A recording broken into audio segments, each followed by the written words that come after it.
আশ্চর্য কথা শুনেন, একটা ছোট্ট বিষয়, আপনি এটারে আপনার কাছে মনে হবে একটা ছোট্ট বিষয়।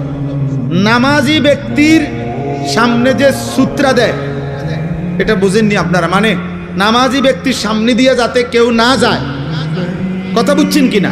এই সামনে একটা ছোট কাঠি কিছু একটা দেয় না মানুষ, এই সূত্রা, এই যে সূত্রা কয় আরবিতে, মানে নামাজি ব্যক্তির সামনে কমপক্ষে সেজদার জায়গাটুকু পার করে একটা কিছু থাকা, যাতে করে এই নামাজির এই সামনে কোনো মুসলমান যাতে কি না যায়।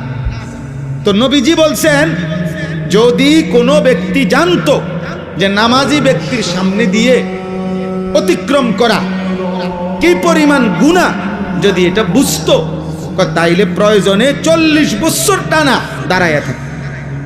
এক হাদিস। আরেক হাদিসে আবু হুরায়রার হাদিস হলো যে নবীজি বলছেন, তাহলে সে প্রয়োজনে 100 আমিন 100 বছর হইল দাঁড়াইয়া থাকতো, তবু অতিক্রম করতো না। এটা হলো একটা কথা। হাদিসের দ্বিতীয় অংশ আরো মারাত্মক। এই সামান্য এই বিষয়টা যে নামাজি ব্যক্তির সামনে দিয়ে যেন অতিক্রম না করে, নবীজি বলেন, তোমাদের নামাজের সামনে যদি কেউ অতিক্রম করতে চায়, তোমরা তাকে হাত দিয়ে প্রয়োজনে বাধা দাও। যদি বাধা না মানে, তাহলে তুমি তোমার শক্তি প্রয়োগ করো, মানে হাত জোর করে ধরে রাখো, যেন কোনোভাবে তোমার হাত ধাক্কাইয়া সে যাইতে না পারে। নবীজি বলেন এরপরে শব্দ, ফাইন্নামা হুয়া শাইতানুন, শাইতানুন, খোদার কসম নবী বলে, এই সামনে দিয়ে যে লোকটা চলে যাইতেছে নিশ্চয়ই সে শয়তান। কারে বলছে? এ মানুষ এটারে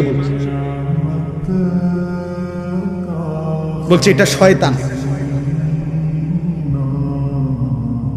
কত ছোট্ট বিষয়, বিষয়টা সামান্য কিনা, কিন্তু নবীজি বলছে এটা শয়তান।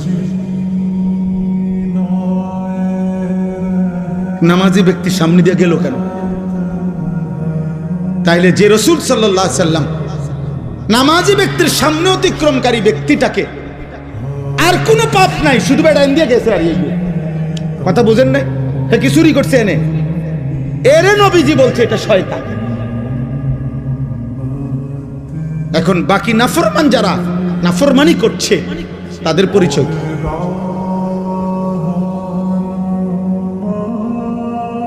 তাদের পরিচয় কি?